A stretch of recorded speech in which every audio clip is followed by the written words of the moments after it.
Гумба все сделал правильно, главное профессионализм. Абхазы, Гумба ничего не сделал правильно. У него нет никакого профессионализма, и он не будет ничего делать. Сейчас главное для вас понять, какие процессы пошли. А процессы ускорились. Вам нужно просто обернуться, посмотреть, что вокруг вас происходит.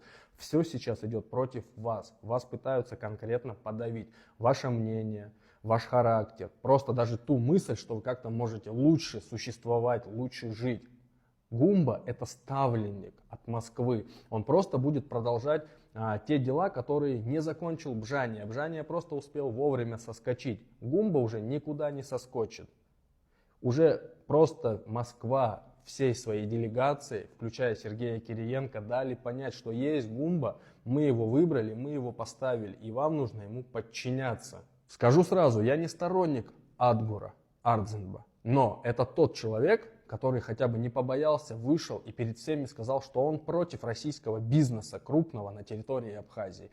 Он против строительства и продажи апарт-отелей иностранным гражданам, опять же россиянам. И он все это смог донести аргументами.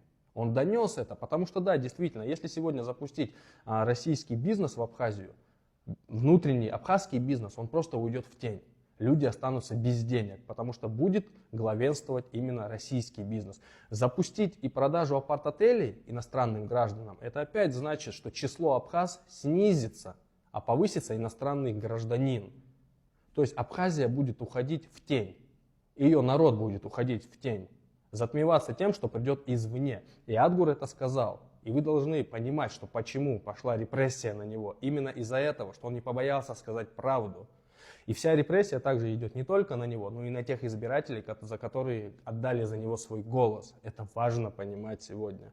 То есть, абхазы, пока вы пытаетесь как-то спорить, что грузины наши враги, вот то, вас просто используют. Умные люди, которые говорят правду, вы обратите внимание, их сегодня лишают российского гражданства, их сегодня выдергивают в Следственный комитет Российской Федерации. Уже до чего дошло, просто могут приехать и забрать кого хотят, и наказать по российскому закону. И тут дело не в паспорте русским. Русский паспорт, что сейчас делается, это для того, чтобы вас быстрее, то есть втянуть в состав России. Поэтому вам нужно сегодня посмотреть правде в глаза. Где ваш настоящий враг и что с вами хотят сделать.